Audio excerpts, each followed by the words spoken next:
soir, nous allons donc, comme je l'avais proposé la semaine précédente, continuer l'Épître aux Romains, au chapitre 6 et au verset à partir du verset 14, là où nous en étions arrivés. Et nous suivons donc cet Épître aux Romains, verset par verset, chapitre par chapitre, tout simplement parce que je crois que c'est une suite logique dans le raisonnement de l'apôtre Paul qui a écrit cette lettre.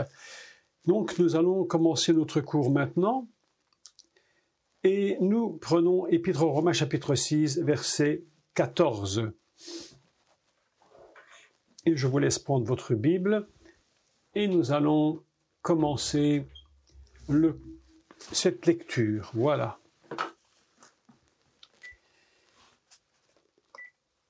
Nous commençons. Car le péché n'aura point de pouvoir sur vous,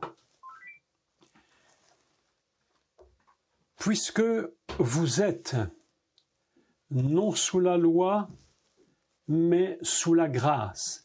On devrait dire, puisque vous êtes non sous la condamnation de la loi, mais sous la grâce. D'accord? Et on continue. Quoi donc? Pécherions-nous parce que nous sommes non sous la loi, mais sous la grâce? Loin de là. Ne savez-vous pas qu'en vous livrant à quelqu'un comme esclave, pour lui obéir, vous êtes esclave de celui à qui vous obéissez, soit du péché qui conduit à la mort, soit de l'obéissance qui conduit à la justice. Mais grâce soit rendue à Dieu de ce que, après avoir été esclave du péché, vous avez obéi de cœur à la règle de doctrine ou à la règle que je vous ai enseignée, aux enseignements que je vous ai donnés, dans laquelle vous avez été instruits. Ayant été affranchis, libérés du péché, vous êtes devenus esclaves de la justice.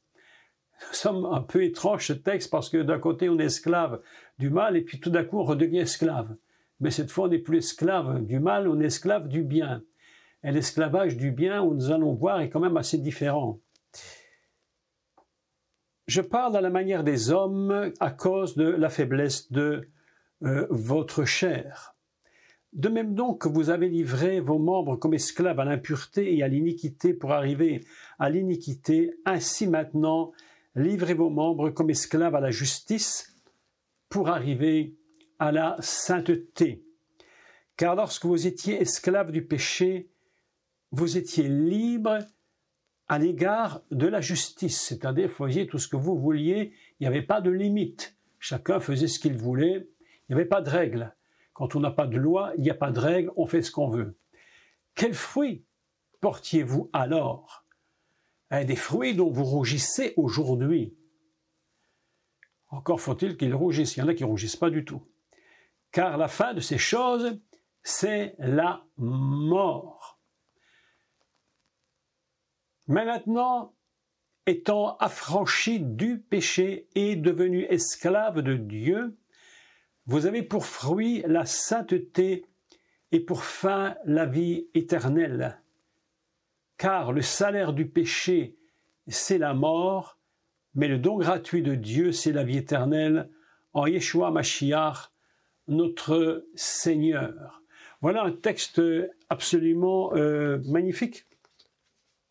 L'apôtre Paul disait aux Philippiens, il leur disait ceci, au chapitre 3 et juste au verset 1, cette petite phrase que je reprends pour moi-même en partie parce que l'apôtre Paul disait aux Philippiens, je ne me lasse point de vous écrire les mêmes choses.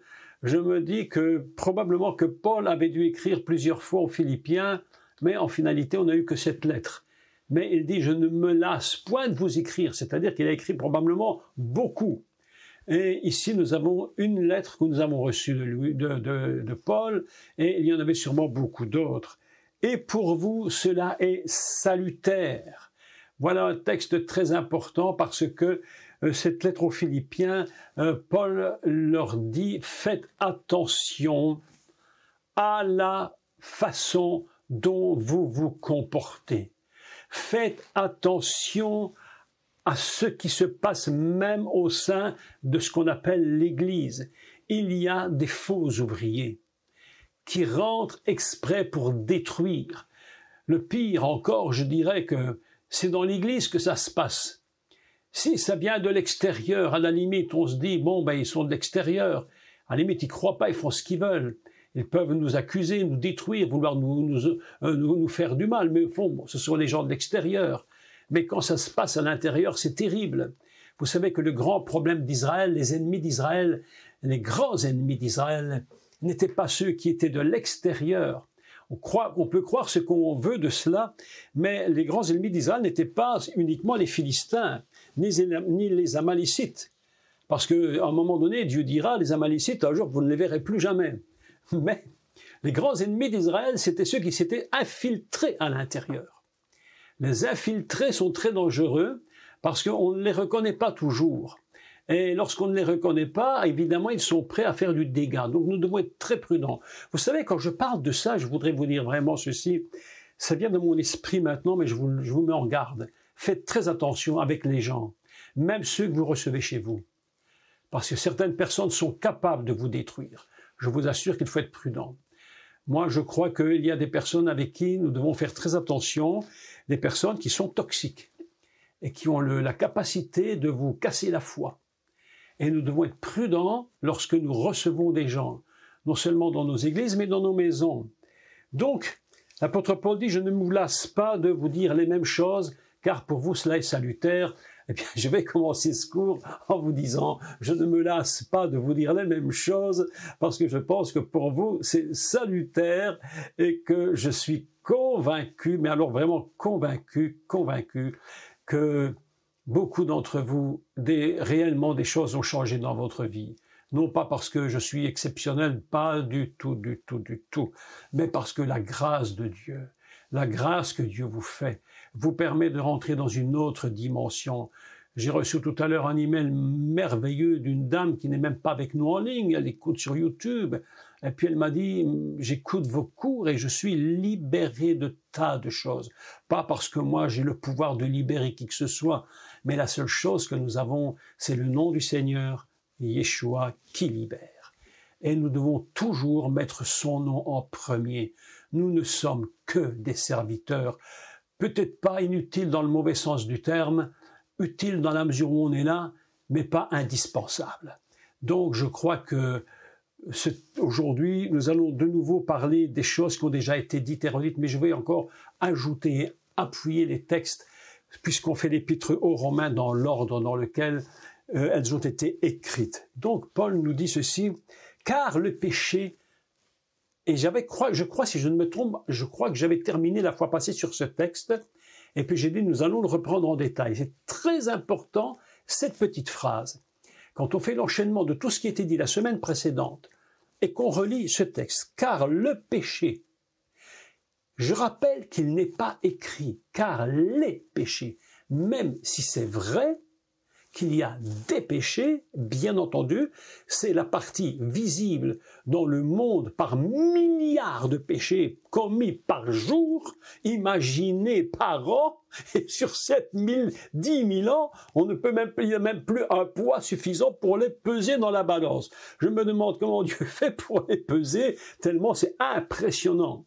Et il dit, mais il ne parle pas des péchés, il parle de la fonction fondamentale. Il dit, car le péché n'aura point de pouvoir sur vous. Et il dit pourquoi? Car vous n'êtes plus sous la condamnation de la loi. La condamnation de la loi, elle est là pour nous montrer combien nous sommes incapables par nous-mêmes de produire de la sainteté. Est-ce que vous savez, mes amis, savez-vous que lorsque Moïse se trouvait était devant la montagne, il allait monter sur la montagne avec Josué et puis quelques anciens. Savez-vous que Dieu parle à Moïse et lui dit, que le peuple ne s'approche pas et qu'il se sanctifie. Car demain je vais parler. Ce texte est très important. Ce week-end, lorsque nous parlions ensemble sur Moïse a écrit de moi, je relisais ces textes le matin et je suis tombé sur ce passage de, je crois que c'est Exode 19, où Dieu appelle Moïse et il lui dit « Sanctifiez-vous, mettez-vous à part, faites attention, ne venez pas devant moi n'importe comment. » Lorsque nous nous présentons devant Dieu, nous devons nous sanctifier parce qu'il va nous parler. C'est très bien de venir devant Dieu et de dire « donne-moi, donne-moi, fais pour moi, donne-moi, fais pour moi ». Mais là, mes amis, Dieu met en garde le peuple. Il dit « attention, avant de venir à la montagne, mettez-vous à part. Sanctifiez-vous. » Aujourd'hui, c'est un appel que Dieu nous donne et nous, oui, véritablement nous lance à tous, à vous, à moi, où il nous dit clairement « sanctifiez-vous, mettez-vous à part, ne fonctionnez pas comme le monde, ne rentrez pas, ne faites pas, ne pensez pas, ne dites pas n'importe quoi. Tenez-vous devant moi dans la droiture, sanctifiez-vous, soyez saints devant moi, parce que j'ai à vous parler. » Mais vous savez, il y a des choses que Dieu dit et que Dieu, oui, il les dit, et que beaucoup n'entendent pas, parce que leurs oreilles sont bouchées, leurs têtes sont bouchées, parce qu'ils ont des comportements, habituels, qui ne permettent plus d'entendre Dieu parler. Je disais tout à l'heure à mon épouse que Dieu, le Saint-Esprit, est excessivement puissant, et en même temps, il est excessivement fragile. Alors c'est très étrange. Comment le Saint-Esprit peut-il être si fragile, lui qui soutient l'univers à lui tout seul? Il faut une puissance incroyable. Mais il est fragile dans ce qu'il ressent par rapport à ce qui n'est pas dans sa nature. Et lorsqu'on n'est pas dans sa nature, qu'on n'approche pas dans sa nature, et que nous avons des comportements indignes de Dieu, indignes de lui-même, alors le Saint-Esprit, si puissant soit-il, ne supporte pas et il se retire. Le texte de Paul est très important lorsqu'il dit « n'attristez pas le Saint-Esprit, ne l'attristez pas ». Et puis il continue, Paul est un peu plus loin, il dit « n'éteignez pas le Saint-Esprit ». Il dit « mais comment on peut éteindre le Saint-Esprit? Dieu ne s'éteint pas ». Mais ce que Paul nous dit, c'est faites très attention que vous ne puissiez plus même l'entendre. C'est très important ce que je vous dis, mais c'est très important. C'est pourquoi je ne me lasse pas de redire les mêmes choses. Les temps où nous vivons demandent que dans toutes les circonstances de notre vie, toutes ces choses qui viennent, que le diable met sur nous, qu'il essaie de nous cadenasser, de nous empêcher. Mais il faut absolument que nous ayons une vie sainte, ce qui va nous protéger. Je suis convaincu de ce que je dis. Ce qui va nous protéger dans les situations de nos vies. Aujourd'hui, ce qui nous arrive, demain, ce qui nous arrivera, c'est la sainteté. Parce que contre la sainteté, le diable ne peut rien nous faire. Et s'il rugit, nous avions une amie qui est aujourd'hui près du Seigneur, une mamie formidable en Martinique, elle disait avec son accent antillais, quand le diable il remue la queue, ça veut dire qu'il commence à avoir des problèmes. Quand tu vois que le diable secoue la queue dans ta vie, tu peux te dire que tu as quelque chose que tu fais qui le dérange profondément. Et quand tu le vois un petit peu s'exciter, tu dis « oui, aïe, aïe, ça va finir. Qu'est-ce qui va se passer ?» Mais j'ai appris une chose du Seigneur, en tout cas je le sais, c'est que la sainteté nous permet d'entendre la voix de Dieu. Ah, je vous assure que hors de là, il n'y a pas possibilité. Et c'est pourquoi il est écrit « car le péché n'aura pas de pouvoir sur vous ». Il n'a aucun pouvoir sur vous parce que vous n'êtes plus sous la loi. C'est-à-dire n'étant plus sous la loi, qu'est-ce que ça veut dire ne plus être sous la loi? Mais ça veut dire qu'elle n'a plus le moyen de nous accuser parce que nous sommes dans la sainteté. Vous comprenez cela? La loi nous accuse lorsque nous faisons quelque chose qui est contraire à la loi. Mais la loi ne m'accuse pas si je fais les choses selon ce qu'elle me dit de faire. Ou de ne pas faire, évidemment. C'est bien sûr, donc, C'est Jésus qui, je crois que c'est Yeshua qui dit que n'ayez pas peur des magistrats. Je crois que c'est lui qui dit si vous faites le bien, enfin entre guillemets, il ne peut rien vous arriver, mais si vous faites le mal, eh ben, évidemment, la loi, elle est là pour vous reprendre. Donc ce texte est extraordinairement beau, car le péché n'aura point de pouvoir. Vous imaginez le mot qu'il utilise, c'est un pouvoir.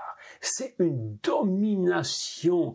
Mes amis, je vous annonce une vérité qui va vous faire plaisir. Le péché n'a pas de pouvoir sur vous parce que vous n'êtes plus sous la loi. Et si vous n'êtes plus sous la condamnation de la loi, c'est que vous faites ce que Dieu vous demande de faire et que vous marchez droitement dans ses voies.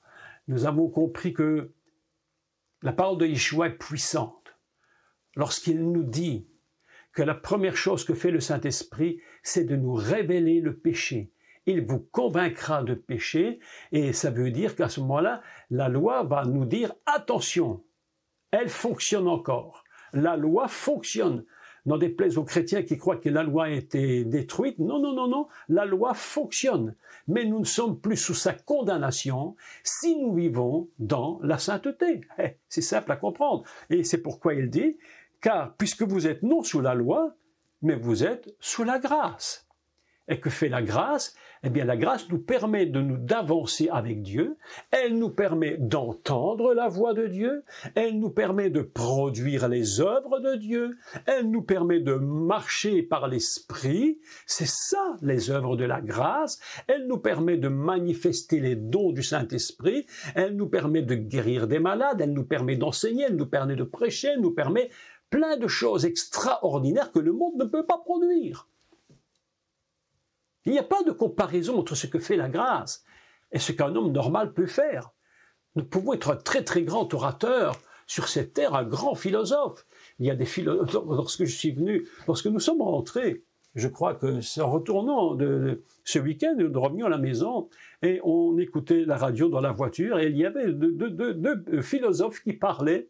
Ils expliquaient la guerre dans leurs pensées philosophiques et je les écoutais avec beaucoup d'attention. Et en les écoutant, je me suis dit, à un moment donné, ces gens parlent de choses très intelligentes, mais il n'y a pas de vie. La vie n'est pas dans cette philosophie. Même s'ils disent des choses réelles, il manque véritablement la vie de Dieu. Et c'est pourquoi nous pouvons avoir beaucoup d'intelligence, on peut être de grands orateurs, faire plein de choses, mais c'est la grâce qui fait la différence. Et cette grâce, mes amis, je pense que si nous avions la capacité de la peser dans une balance, je pense que l'univers entier serait à peine suffisant pour pouvoir mettre le contrepoids et que l'aiguille soit au milieu. La grâce de Dieu nous libère complètement. Que nous dit la grâce? Que nous dit la grâce? Elle nous dit, tu as la grâce parce que je te permets aujourd'hui de ne plus être sous la loi. Donc tu es libre du péché. Il n'y a plus aucune condamnation. Il faut retenir ce petit verset qui est écrit et dont Paul va parler un peu plus tard. Il n'y a aucune condamnation pour ceux qui sont en Yeshua, le Mashiach. Pour quelle raison? Parce que nous avons connu cette grâce qui nous dit, voilà, vous faites ce que Dieu vous demande, vous n'êtes plus condamnés. Mes amis, il n'y a rien de pire, il n'y a rien de plus désagréable que le chrétien qui est toujours dans la condamnation.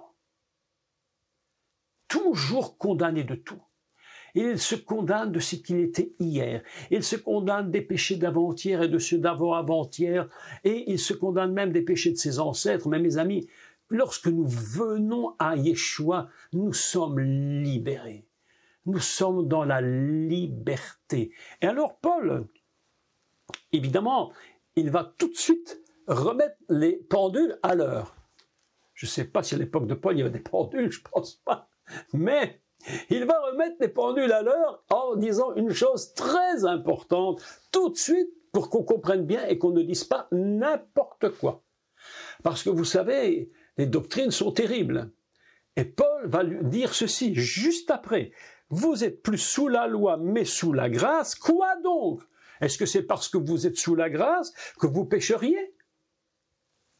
Parce que vous êtes libre, je suis libre, je fais ce qui me plaît. Mais pas du tout. Parce que si tu refais ce qui te plaît, tu te remets sous la loi.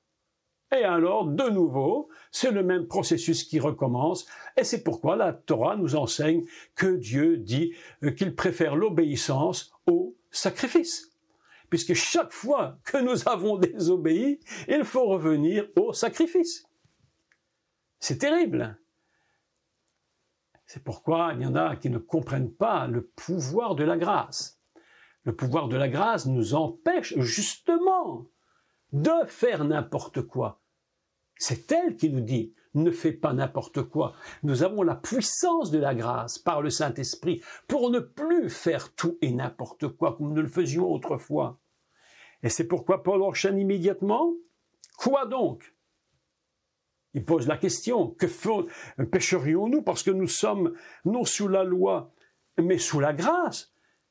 Et Paul dit « Mais loin de là, au contraire !» Au contraire, la grâce doit au contraire nous fortifier dans l'idée fondamentale que nous ne sommes plus condamnés et que j'espère pour chacun d'entre nous que nous ne désirons plus être condamnés. Moi personnellement, je ne le désire pas. J'ai pas envie que tous les jours avoir une épée au-dessus de ma tête qui me dit « Boum, Jacques, t'as encore fait ça, et tu as encore fait ça, et tu as encore... » Alors c'est toujours retourner à la croix, oh, pardonne-moi Jésus. Alors je sais, d'accord, je sais que parfois nous revenons au Seigneur, dire « Seigneur, j'ai peut-être fait une erreur, mais mes amis, il y a des fautes qu'on peut faire quasi involontairement, mais ça ne peut pas être des choses qui sont faites volontairement pour blesser, pour faire mal aux autres, pour faire mal à Dieu lui-même. Alors il est dit, n'attristez pas le Saint-Esprit. Pourquoi Paul dit n'attristez pas le Saint-Esprit? Mais parce que dans l'Église, il y a une tristesse qui est une tristesse divine. Dieu pleure beaucoup. Le Saint-Esprit pleure beaucoup dans l'Église lorsqu'il voit comment les chrétiens fonctionnent, les disciples fonctionnent, alors qu'ils pourraient être des héros dans la foi, et ils sont toujours au minimum, du strict minimum, quand c'est pas pire. N'attristez pas le Saint-Esprit, parce qu'à force de l'attrister, on finit par l'éteindre. Vous vous souvenez de ce texte absolument terrifiant? Je pense que c'est le texte le plus dramatique que jamais Israël n'ait connu. Ce qui se passe aujourd'hui est probablement encore un peu moins dramatique que ce qui s'est passé à l'époque, lorsque le prophète Ézéchiel voit l'Esprit de Dieu quitter le temple. Mes amis, est-ce que vous pesez cela? Dieu avait dit à Moïse, « Je veux habiter parmi mon peuple. Je veux me tenir au cœur de mon peuple. Je veux que mon peuple rayonne. Je veux que les rayons qui sont au milieu de mon peuple aillent dans tout Israël. Et que mon peuple soit dans la joie, qu'il vienne à la tente du rendez-vous pour que nous puissions toujours être ensemble. » Et voilà que tout à coup, le peuple d'Israël est tombé dans un tel péché, un tel drame. C'était tellement épouvantable que le prophète voit une vision, lui seul le voit. Et il voit l'Esprit quitter le temple. Et l'Esprit s'arrête devant la porte. Mes amis, le Saint-Esprit regarde. On a l'impression, pour paraphraser un peu l'image, c'est un peu une image mais imagine le Saint-Esprit qui s'arrête devant la porte du temple et la regarde. Je vais vous dire quelque chose auquel vous n'avez probablement pas pensé. À votre avis, quand le Saint-Esprit s'arrête à la porte du temple, qu'est-ce qu'il voit? Voilà une question. Hein? Quand je vous dis qu'il faut toujours se poser les bonnes questions. Mais qu'est-ce qu'il voit? Je vais vous le dire. Écoutez bien ceci. La porte du temple était une porte très particulière. Elle était faite de 2 battants, mais qui n'étaient pas des battants qui étaient des portes parfaitement droites. C'était des battants de planches brisées. Elles étaient brisées, nous dit la Bible, et elles étaient devant. Elles étaient recouvertes de gloire, mais brisées. Qu'est-ce que cela veut dire? Ça veut dire que pour rentrer dans le Saint des Saints, au cœur du temple, il faut passer par le bois du brisement. Que voit le Saint-Esprit? Il voit l'idée puissante et prophétique du Messie. C'est ça qu'il voit. Et il s'arrête devant la porte et il regarde. Et le prophète le voit dans sa vision. La porte est fermée. Le Saint-Esprit regarde et elle dit, je vais quitter ce lieu. Mes amis, c'est terrible. Et l'idée continue. Et il se retire de nouveau. Il se retire. Et la Bible dit qu'il s'arrête à la porte de Jérusalem. Il regarde Jérusalem et il pleure. N'attristez pas le Saint-Esprit, parce que le jour viendra où vous allez l'éteindre. Il va prendre ses affaires et il va partir. Beaucoup de chrétiens, j'espère pas nous, ne l'attristons pas et ne l'éteignons pas. Parce qu'à un moment donné, il va partir et le temple est vide de Dieu. Et lorsque le temple est vide de Dieu, on continue le travail, mais sans l'onction, sans la présence de Dieu. Et c'est ça le drame d'Israël aujourd'hui et hier. Vous vous rendez compte que lorsque le temple, le Saint-Esprit a quitté le temple, à ce jour, il n'y a même plus de temple. Et lorsque le Mashiach Yeshua est venu, ils ne l'ont même pas reconnu. N'attristez pas le Saint-Esprit.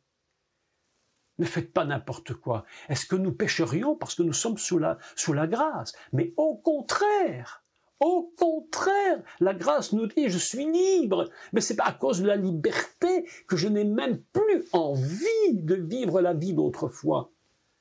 C'est pourquoi Paul dira plus tard, un peu plus loin, verset 21, « Quels fruits portiez-vous autrefois ?» Des fruits dont vous rougissez aujourd'hui. Mais mes amis, il y a des chrétiens, ils rougissent même pas de ce qu'ils ont fait. Ils n'en ont même pas la honte. Il y en a même qui se glorifient de leur péché d'hier. Mes amis, il y a des choses, je vais te dire une vérité, il y a des choses, des péchés qu'on ne devrait même jamais dire et parler. Parce que je vais te dire un petit secret quand même, écoute-moi bien. Il y a des choses qu'on peut dire, tant bien que mal on peut les dire, mais il y a des choses qu'il ne faut pas dire. Parce que les choses que vous auriez fait qui étaient si mauvaises et que vous allez raconter en public vous mettent un discrédit sur votre vie. Et les gens qui vous entendent parler de toutes ces choses vont finir par vous juger sur ce que vous avez dit d'hier et des choses mauvaises que vous aviez faites. C'est pourquoi il faut parfois faire silence. Dieu nous a pardonné, nous clôturons et c'est terminé. Et s'il y a des choses à dire, que ce soit exceptionnellement rare dans des cas très particuliers, mais nous ne sommes pas là pour exposer les fautes d'hier. Je suis là et tu es là. Je ne vais pas dire je vais te parler de toi. Tu es là pour présenter le Messie au monde. C'est ça ton job. Oui, c'est ça ton état. Il faut que tu présentes le Messie au monde. Mais si tu racontes toujours n'importe quoi du passé, tu ne présentes rien du tout du Messie. Tu ne parles qu'une vieille catastrophe et du vieil homme catastrophique. Mais tu n'es pas là pour ça. La grâce n'est pas une liberté pour faire n'importe quoi, mais c'est une liberté pour justement ne plus faire du tout n'importe quoi. C'est pourquoi Paul dit, pécherions-nous donc, parce que nous sommes non sous la loi mais sous la grâce. Mais il dit, mais loin de là, mais loin de là. Pas du tout. Et là, Paul va faire un développement dans son idée. Écoutez ce qu'il va, écoutez donc. Ne savez-vous pas qu'en vous livrant à quelqu'un comme esclave, évidemment, dans un texte comme celui-là, nous sommes évidemment en train de repenser à l'époque de Paul, où l'esclavage était monnaie courante dans cette époque. Aujourd'hui, c'est vrai qu'il y a toujours de l'esclavage, une partie de l'esclavage sur terre, mais c'est plus la même idée tout à fait que celle à l'époque de Paul. À l'époque, là-bas, il y avait des esclaves, ça faisait partie. Et même certains ils étaient tellement bien liés à la famille que certains devenaient carrément membres de la famille, et certains pouvaient même épouser et puis devenir libres. C'est assez incroyable, c'est assez extraordinaire. Et l'esclavage à l'époque de Paul, c'est une chose était terrible. Et Paul va prendre cette image. Et ne savez-vous pas qu'en vous livrant à quelqu'un comme esclave, pour lui obéir. Pour lui obéir. D'accord? Vous êtes esclave de celui à qui vous obéissez. Donc, Paul prend l'exemple, quelqu'un qui est dans l'esclavage, qui se met dans l'esclavage, qui se livre même comme esclave. C'est encore pire, parce que celui qui a été pris par la force, il a été pris par la force, mais celui qui se livre comme esclave, il n'a aucun droit. L'esclave n'a aucun droit. Le maître fait de lui ce qu'il veut, il le fait vivre, il le fait mourir, il le bat, il le libère, il le garde, il fait ce qui lui plaît. Et quand sa journée est finie, le maître a terminé sa journée, si le maître dit à l'esclave, tu continues et tu travailles, l'esclave n'a pas un mot à dire. L'esclavage est probablement une des choses les pires, c'est-à-dire que c'est une privation totale de liberté. Nous sommes totalement privés de liberté. Et Paul donc va continuer son exemple, parce que je pense que les Romains, les Grecs et tous ces gens de cette époque, quand Paul parle de cela, ils comprennent très très bien, et probablement même mieux que nous, parce qu'ils sont dans une situation qui leur permet de comprendre. D'ailleurs, Paul le dit, il y en a parmi vous qui êtes esclaves. Et il leur dit, si vous pouvez vous libérer, profitez-en, faites-le. Mais si vous êtes esclave, Paul dit, tu n'as pas le choix, tu dois obéir. Vous imaginez ce que représente un esclavage. Tu ne peux plus faire quoi que ce soit, tu n'as plus même aucune initiative propre. Ce qu'on te dit, tu le fais. Voilà ce que Paul dit, car il dit ceci, vous êtes esclave pour lui obéir, vous êtes esclave de celui à qui vous obéissez, et Paul continue, soit du péché qui conduit à la mort, et nous nous arrêtons là pour commencer, et on développe cette idée, esclave de celui qui te conduit jusqu'à la mort. Tu ne pourras jamais le quitter jusqu'à ce que tu meurs.